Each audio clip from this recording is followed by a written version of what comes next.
Hey, welcome back, everybody. So we're seeing here, according to MarketWatch, this is as of June 1st, Dow claws back early losses as U.S. manufacturing data suggests the worst of economy downturn is past. And of course, that seems rather surprising.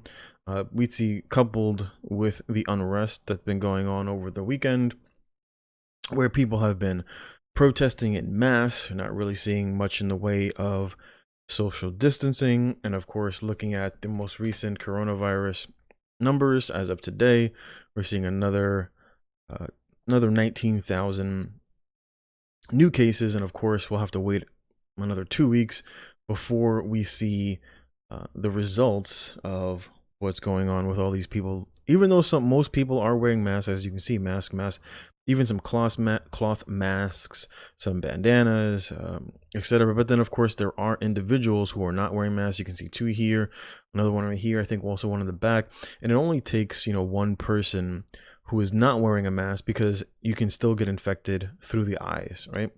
So the coronavirus can still impact an individual because they can be contacted through the eyes. As you can see, most people are not protecting their eyes. So it only takes one individual who is positive to basically infect multiple people, because especially when you're wearing these kind of masks, a lot of people have that false sense of security, and they end up touching their face more often than they normally would if they weren't wearing a mask, because you have to adjust it, etc. And so you end up touching your face maybe a little bit more often, because it is annoying to wear a mask.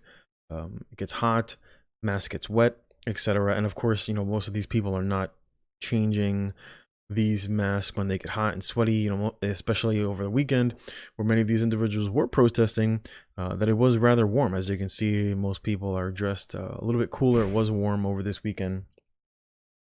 So we will have to wait and see what the results will be. But of course, according to the market, it says U.S. stocks on Monday erased losses after a survey of manufacturers showed the slowdown in factory production could soon end, offering signs that an economic rebound could take hold in the coming months. And of course, the market is always forward looking.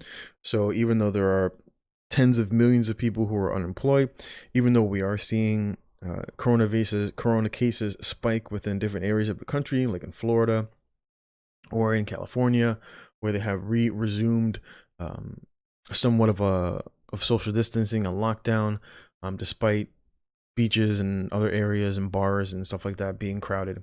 The market is basically shrugging all of this off. And of course, people are just scratching their heads. It's like, where is this market going? It's like the market just seems to be going up. Even, you got like Jim Cramer talking about that there's stupid money in the market, or that it just doesn't seem like where is the market? How is the market going up? That the market is not, in essence, counting a lot of what they're saying about it in Q2, that we're looking at a GDP of negative 50% in that area. And the market was just kind of shrugging all of this off. For the week, it says Dow Jones was up this morning at some point, 74 points. Market is currently up about 76 points.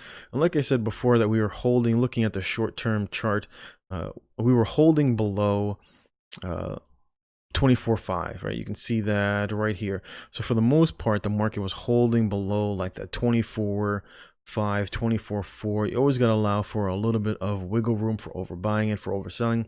And you can see that here, like I said before, in the previous video, that the market had bounced here, and then eventually when it gapped down, as you can see, the market bounced up and then gapped down right here. It tried to retest that level here at about 25K, and then the market fell through. So we're basically seeing the market do the opposite now on the upside, where the market is now rallying through. We gapped up above the 25K and then kind of slowly worked our way to 25.7, and now we're kind of retesting that 25K that was a resistance before, that is now looking like it is acting as a support. We're seeing a little bit of a pullback, and of course the market is just shrugging off left and right any bad news that it may perceive. Everything is always not as worse as expected. Millions of people that lost their job last week, it was I think 2.1 for the week, and they're like, well, we were expecting 2.5, so it's not as bad. We get more more coronavirus cases, and they're like, well, yeah, but in certain places it's kind of getting under control.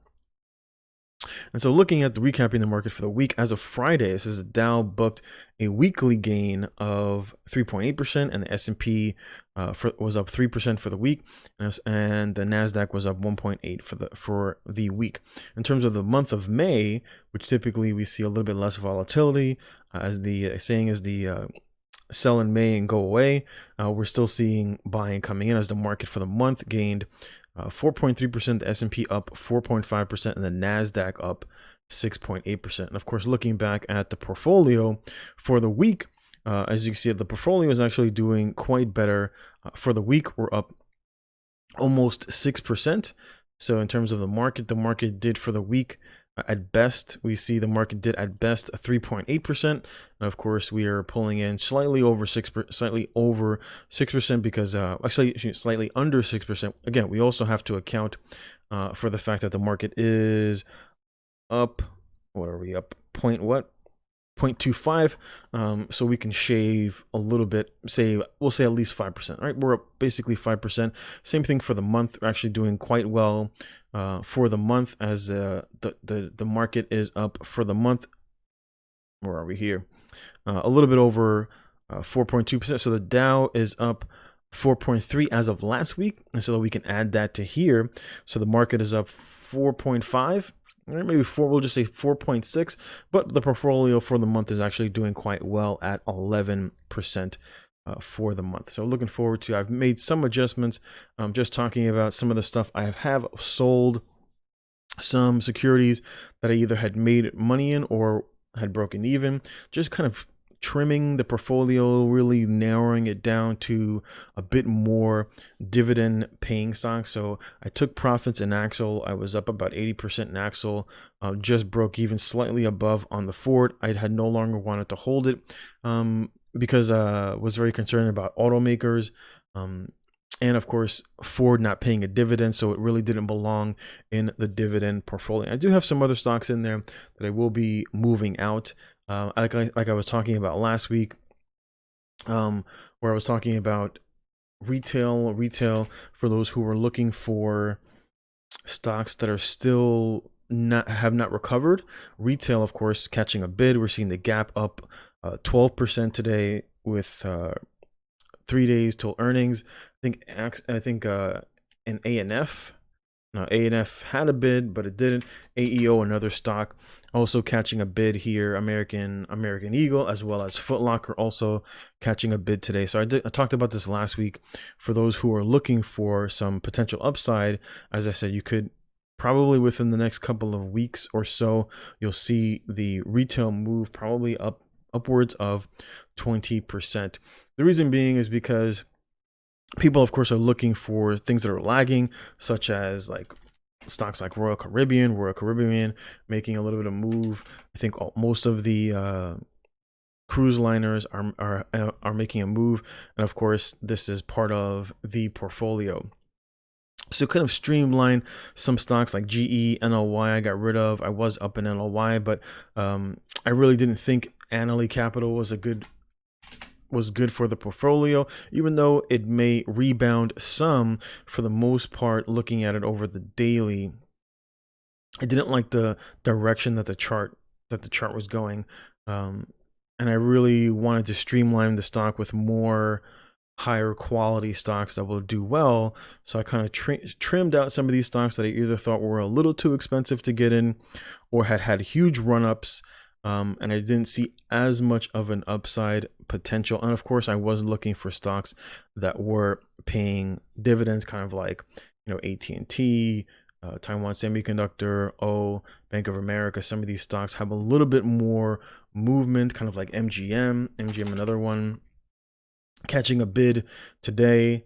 And so that's basically where some of the changes that I had made for the portfolio. And talking about dividends for the month of for the month of April, excuse me, for the month of May, we can see that we did pull a good number of dividends. What is it? 140, that's 5, about $6, 7, 8, 16.50. We'll just call that 17. So we're looking at about 19, maybe $20 in dividends for the month of May, which of course up from last month. For the month of April, we can see we had $3, $8, 9, 10, we'll just say for April, maybe $12, $13. So we're seeing as we're adding to the portfolio, and of course, we're seeing more dividends coming into the portfolio. Of course, that's much better than where we were, of course, during the early months where we first started, where for the month of December, we earned maybe $1, I think. We have about $1 here in dividends. And then for January, for the month of January, we earned maybe $2 or so. So we're really seeing the dividends kind of rolling in. Of course, this is the point of creating portfolios like this, where we've earned $73.50 in terms of dividends, still down. That's primarily, I believe, because it's still slightly down in CCL, but we will eventually go positive in CCL. I do believe CCL will come up, especially because CCL Carnival Cruise is coming back in August. August is going to be where they are going to be starting cruise lines again, and of course, I have no doubt that many Americans will be filling up those ships, just as many individuals are looking to get back into traveling. I myself am someone who is, of course, interested in traveling. And so in talking about the market, that's not exactly what we were looking for. And talking about the market, what is it that is causing the market to go up? In my opinion, I believe that there is a narrative that is happening within the stock market, which is with of course, the upcoming elections. I have no doubt that Trump is very concerned about bringing the market back into positive territory, especially for the upcoming elections. So like I said before, in my opinion, we are more than likely, as you see, we are knocking up against some of the resistance levels that you can see right here. Right? You should be able to see that right there at that 25K mark, where the market is trying to break out above. If, of course, we do break out, our next area of resistance will be right around that 27K. You should be able to see that right here, here, and here, where the market for the most part held below 27K. And so our upside potential is roughly about 10 or 12%, which of course will push a lot of the lower stocks like retail stocks much higher, especially as things start to open up. One of the reasons we're seeing retailers hit so hard is because there's no reason to purchase clothes, right? I mean, if you're not going out, then you really don't need to buy new clothes. And so of course that will change. I'm sure that there will be sales going on. The government is still, of course, giving people their stimulus checks, so people will go out and shop thinking that the market, of course, they're seeing the stock market come up every day, thinking that everything is going to be all right. And so I think that what will happen is the market, it will at some point hit 27K, which is why, of course, keep on investing. The allocation for the M1, which of course is, I say, just about 1K, if not more, for the month. As we're trying to meet that 1K a month goal, and of course looking for where we're going to put in all that extra money, looking for some of the stocks that I think are going to go up, that are a little beaten down, probably more like GPS. If we see GPS breakout, GPS looking like it's holding those $9, we could see some upside potential to the 16s. So I'm going to be paying attention to that for the upcoming weeks, and I think this week we should hit the 10K mark, right? We should hit that 10K milestone for the portfolio, maybe sometime around Wednesday or Thursday. We'll see if I can find any good sales. If we see a little bit of a market pullback, as I do believe the market does have the opportunity to pull back, as we could retest the breakout of 24.5. So of course, if the market were to pull back to around those levels, then I would definitely put in all of the money. Otherwise, I'll just kind of spread it out into different stocks that I see a little bit of a pullback and a little bit of an advantage for adding to the account for the most upside potential. With that said, thank you very much for watching. This is a little bit of an update. I know I did a little bit of update earlier, primarily because of especially what's going on with the stock market. People might be wondering, is the market going to sell off because of what's going on with all the protests, because of the higher jobless numbers? In my opinion, I think we are basically going up from here at the very least to the 27K mark. I think we'll probably keep on going up in that direction up until either Trump is going to be replaced by Joe Biden. If that were to happen, the market, if it looks more like Joe Biden is going to be the next president, the market will more than likely go down from that point where the kind of the economy is the stock market and investors know that Biden is basically going to be the next president. But up until then, I think the stock market is going to continue to rise to the 27K mark. Thanks for watching. Take care. God bless.